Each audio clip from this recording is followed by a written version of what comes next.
The Honorable Louis Farrakhan talks Donald Trump, and watch how all you goofy motherfuckers want to try to call him a sellout. Because y'all still don't get it. We gonna talk about it. Y'all pay attention to Trump. These jewels. He's like a gangster. Uh-huh.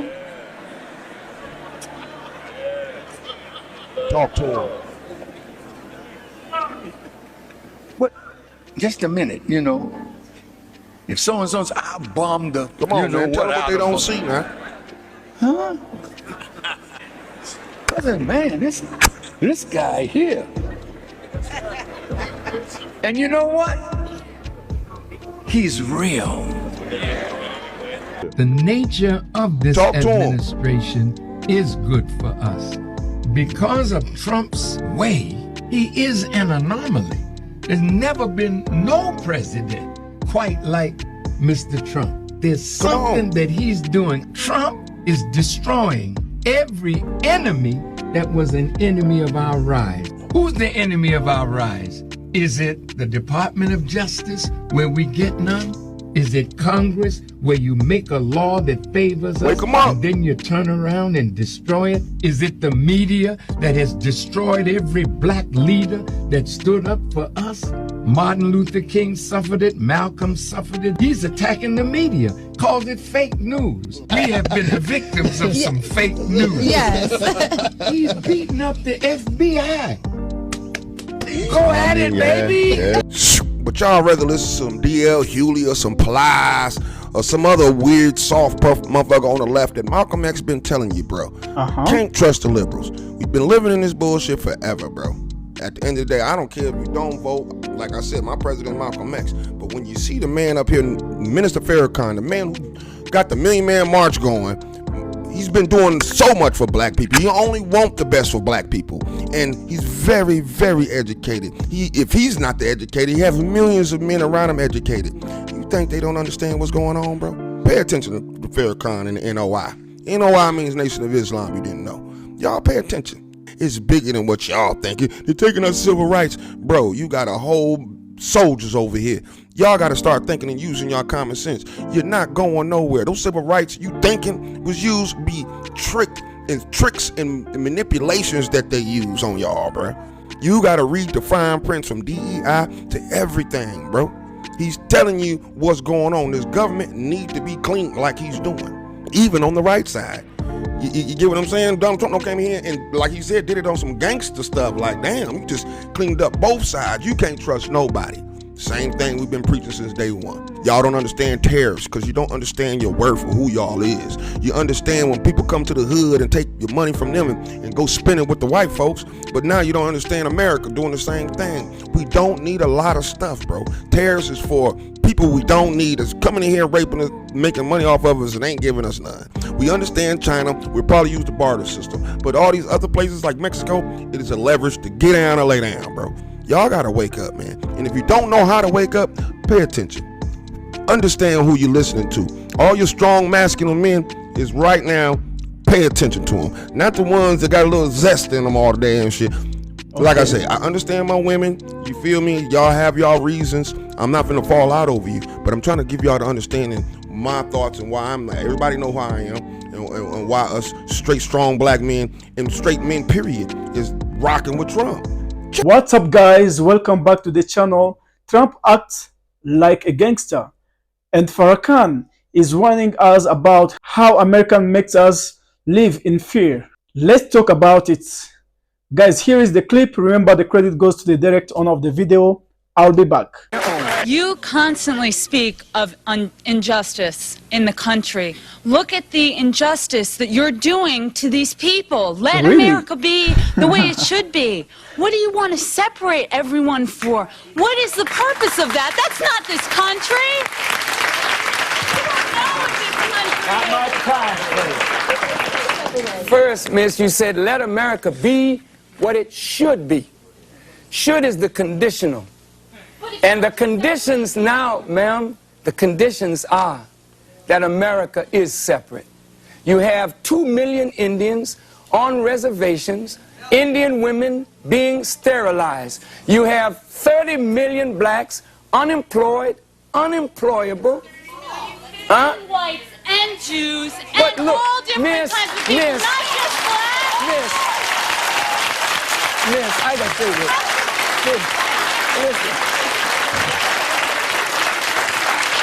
Miss, Jews have organizations and leaders looking out for their concerns. Whites have organizations and leaders looking out for their concerns. As a black person, I reserve the right to look out for the concerns of my own people. And if we all look out for the concerns of our people and do justice by our people and by one another, then possibly America might be conditionally what you think it ought to be, but I really don't think you got that amount of time. Yes.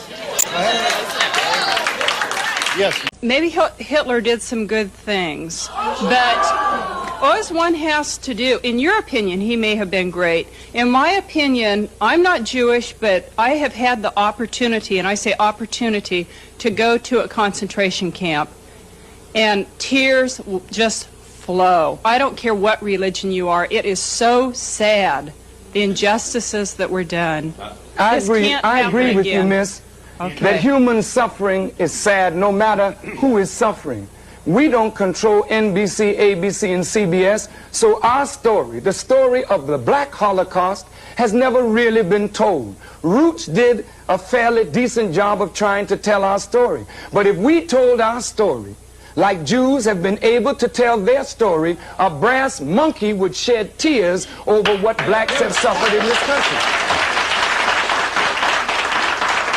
Okay, guys. Farrakhan says Trump is moving like a gangster. And if you look closely, he is right. Trump talks with power, uses fear and threat politics like a street fight. That's not leadership. That is control. Let's continue to watch the clip. I'll be back. I'm African and I'm American. Who said so? Before there was an Africa, before there was an America, we were. What were we then? You Johnny-come-latelys, tying yourself to nothing. You don't get your identity from any landmass. All of us come out of the earth and we go back to the earth. You get your identity from the nature in which you are created. You can't define me by no little piece of territory. I am a Jamaican. I am Barbadian. I'm from Trinidad. I'm from Ghana. I'm from Guinea. I am a Nigerian. You're a damn fool. That's what you are. I don't mean to be insulting, and I don't mean to be abrasive and a little vile. I want to slap you so you'll get a little consciousness. You let some little island in the Caribbean divide you from your brother. You let some artificial boundary on the African continent boundaries made by your enemy divide you from one another. You let an ocean and the sea divide you from one another. You're foolish people, all of us. And we need God to give us some sense. Hold on.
The young lady said she's afraid of violence.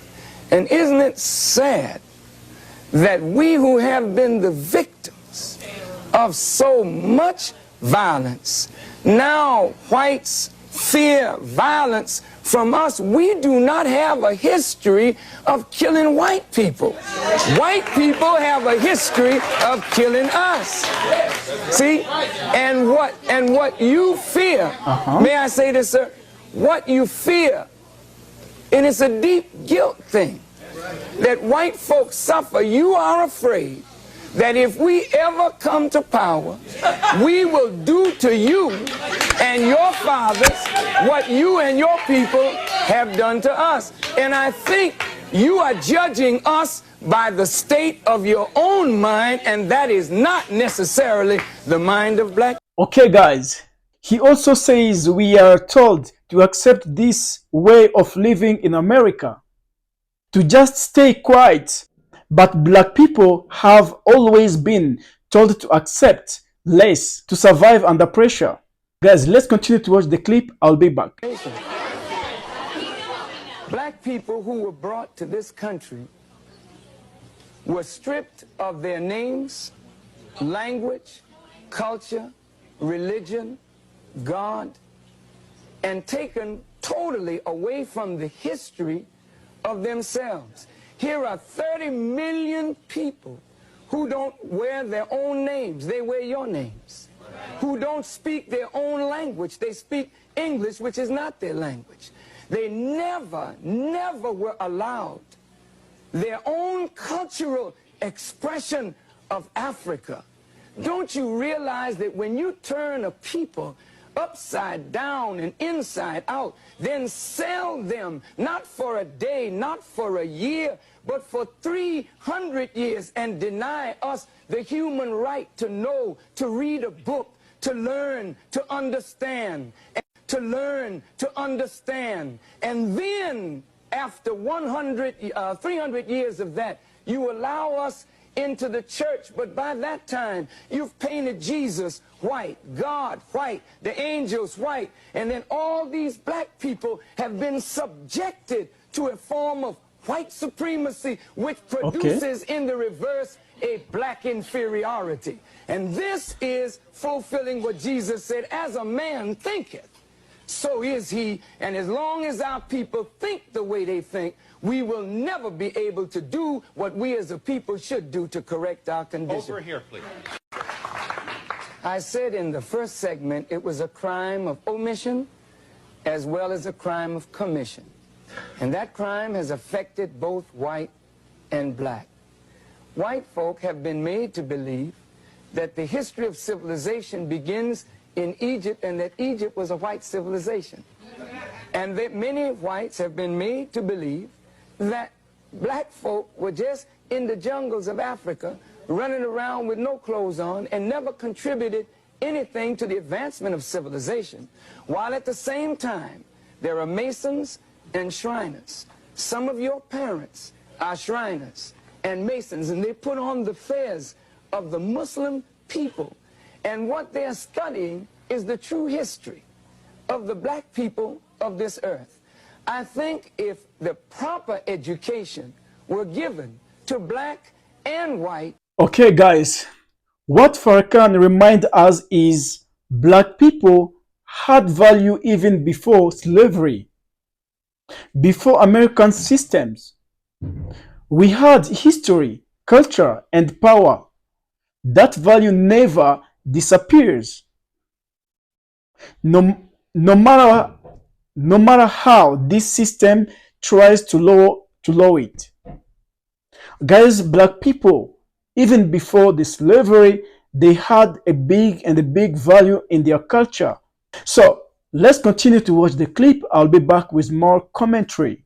We could continue to suffer. Are you there? Yeah. Don't we need to begin with education, begin with rewriting the textbooks in America to tell the truth about blacks and whites in America in context? Yes, yes. Please, Yeah. please, for 1 second. Yes. That's what I wanted to, Minister Farrakhan, the education system.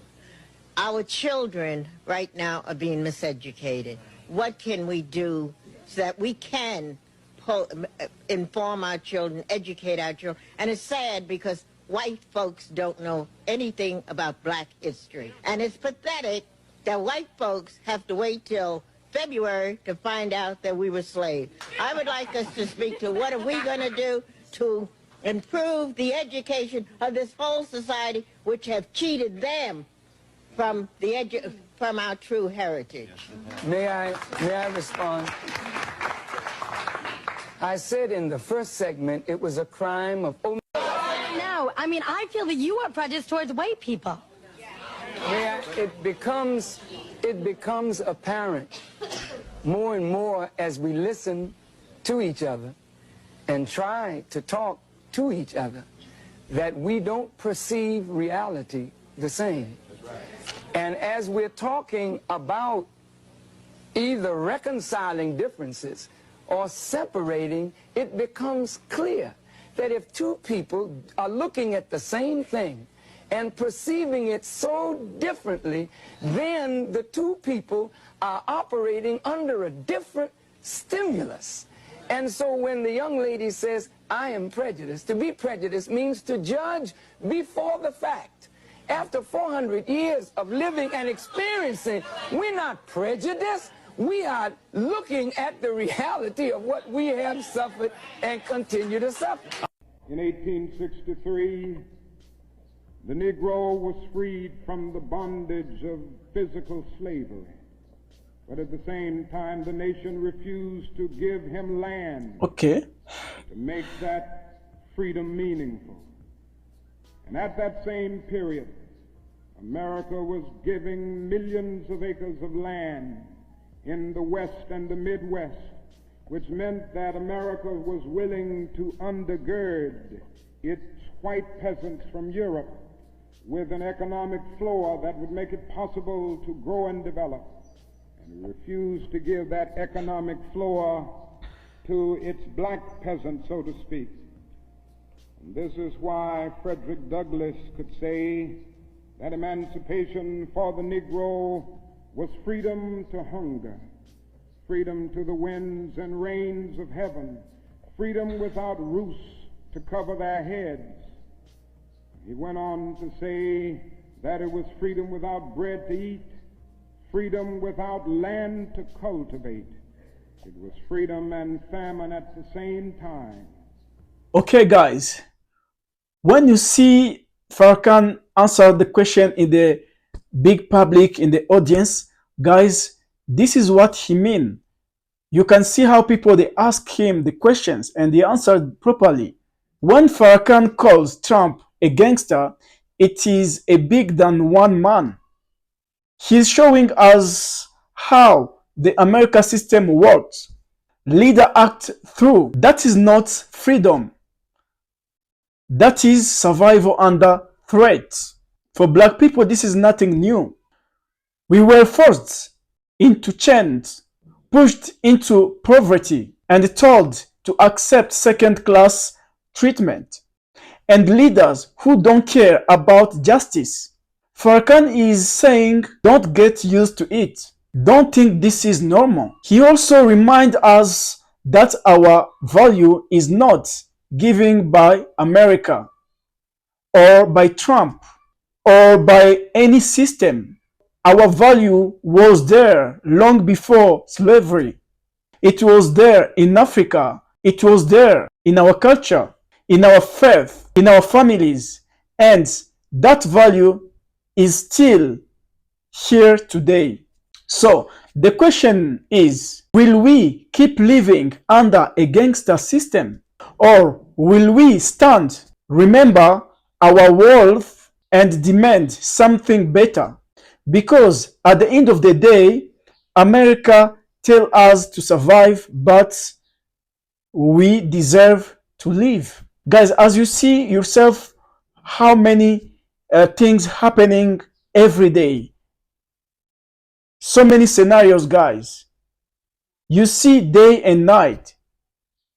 So, I think that I'm waiting your comment in the comments section, guys. Thank you very much for your watching. Subscribe if you're subscribed if it's your first time. Thank you. See you for the next video.